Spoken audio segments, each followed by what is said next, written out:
What's going on, guys? Today we're going to be talking about the top 10 best albums of 1968. And just like with my other lists, the things we are grading these records on is going to be primarily how good are the songs, is the album unique and innovative, and then is the songwriting good, the production good, and the performance of the artist good.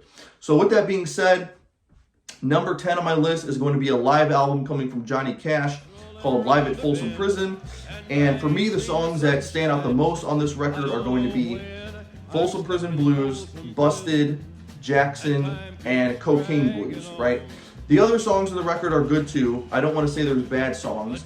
It's a pretty consistent record all the way through. So that's why this is going to be number 10 on my list. Number 9 on my list is going to be an album by Van Morrison called Astral Weeks, and I think the best songs on this record are going to be Astral Weeks as well as Sweet Thing. Now, most of the songs on this album, they sound pretty similar. I would say that that's the good thing, is it has a pretty consistent flow to it from song to song.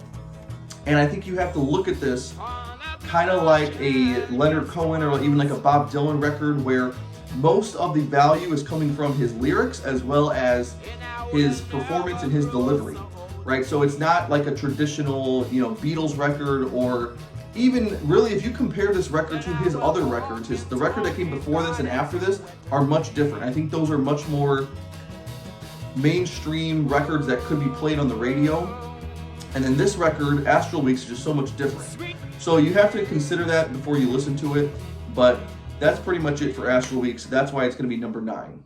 Number 8 on my list is going to be an album by The Byrds called Sweetheart of the Rodeo. And although this is a phenomenal record, one thing I learned while I was researching this was that they did not write any of these songs. These are all covers.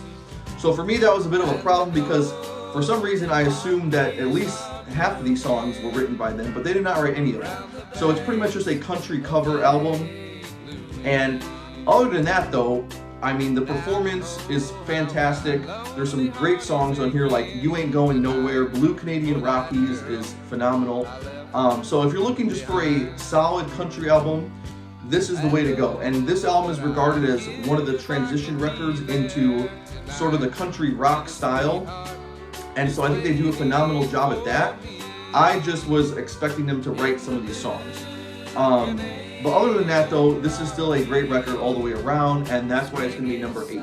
Number 7 on my list is going to be an album by the Rolling Stones called Beggar's Banquet. I think the songs that stand out the most on this record is going to be Sympathy for the Devil, Prodigal Son, and then Street Fighting Man. And I think really the guitar solo in Sympathy for the Devil, I think it's one of Keith Richards' best guitar moments of his entire career. Especially for 68, this was a pretty cool guitar solo to come out with.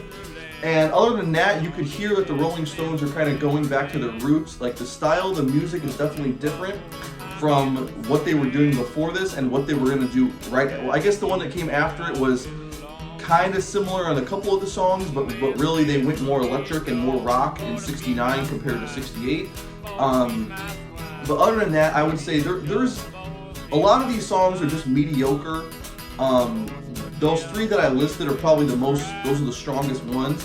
But other than that, it's a consistent record. I wouldn't say it's not bad. It's just mediocre, and it's consistent pretty much all the way through. So that's why this is going to be number 7. Okay, now we start getting down to the really great records of this year. Number 6 on my list is going to be an album by Simon and Garfunkel called Bookends. This one has a phenomenal flow and consistency to this record all the way through. I think the strongest songs are going to be Save the Life of My Child as well as America, and I guess you could put Mrs. Robinson on that list too. But really, it's just consistent all the way through. Paul Simon's writing has definitely taken a huge step up at this point, coming off of the previous year or two. And then I think, you could see he's still growing as a songwriter, and I think when they come out with Bridge Over Troubled Water, then that really, sets them apart.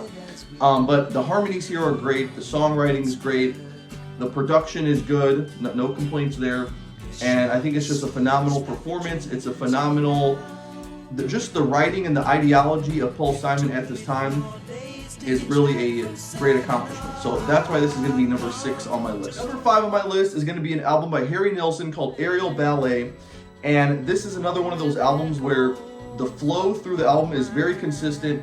all the way through, you pretty much have good songs. There's not a lot of weak songs on this record. I would say the best ones are probably going to be Everybody's Talking. That's the most popular one. And then you have Together, you have One, you have Good Old Desk. There's really not any bad songs on this record. And for 1968, I think he's one of the most unique artists at that time. Definitely singing-wise, but also songwriting-wise. And the production on this record's great, the performance is great, songwriting is great, the vocals are great, everything is great, instrumentation is great. So that's why this is going to be number 5 on my list. Number 4 on my list is going to be an album by The Band.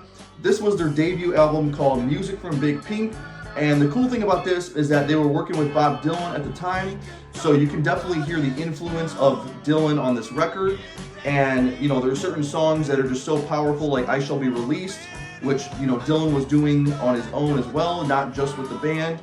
And then you have To Kingdom Come, you have We Can Talk, you have Tears of Rage.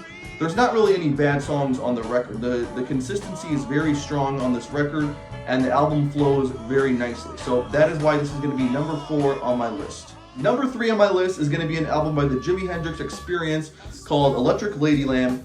This album has some fantastic songs in there. I think the song Voodoo Child, not the Slight Return, but the actual song Voodoo Child, that's one of the greatest jams possibly of all recorded history. And then you have some other great ones like Come On Let the Good Times Roll. You have Burning of the Midnight Lamp. If you watch my other best riffs of 68 video, you saw that I think the best riff of this year was Burning of the Midnight Lamp. It's one of the most unique riffs out there. And Hendrix does a great job with the songwriting here. The guitar playing is definitely 10 out of 10 on this record, and that's why this is going to be number 3 on my list. Number 2 on my list is going to be an album by the Zombies called Odyssey and Oracle. And this one is one of the most underrated, unique albums I think of all time. This album should be up there, you know, talked about with Sgt. Pepper and all the other famous records that you hear about. I think that the flow of this record is 10 out of 10. There's no bad songs in there. It's super consistent, and the harmonies are phenomenal. The writing ability of these guys is phenomenal. And then just kind of like the way it sounds, like the eeriness of this record is just one of a kind, where you're not going to find it anywhere else. It's almost like, it's like the Halloween version of Pet Sounds, pretty much. That's how I would describe it. So all the way around, this is the 10 out of 10 record. The only reason it's not number 1 is because, as you're going to see, number 1 is almost impossible to beat, and there's just too many good songs on number 1 for it not to be in first place. So that's why this is number 2. Number 1 on my list is going to be the White Album by the Beatles. And the great thing about this record is not only is there a ton of great songs on this record, but it's also nice to see kind of like there's different styles of songwriting on here, because you have, you know, George Harrison doing his type of thing with Piggies and with While My Guitar Gently Weeps. And then you have Paul McCartney doing things like Martha My Dear, which I think is one of his best piano pieces that he's ever put out there. And then, you know, he also does Blackbird, and he does Rocky Raccoon. There's a bunch of great songs like that. And then you have John doing songs like Happiness is a Warm Gun, which I think is one of John Lennon's best songs of all time. So the guitar playing is cool on this. You know, you have Helter Skelter, you have songs like that. The songwriting is good, production's good. They let Ringo sing at least one song on the record. And then I would just say overall it's a 10 out of 10 record, and how I said, it could be the best Beatles record out there. So that's why this is going to be number 1 on my list.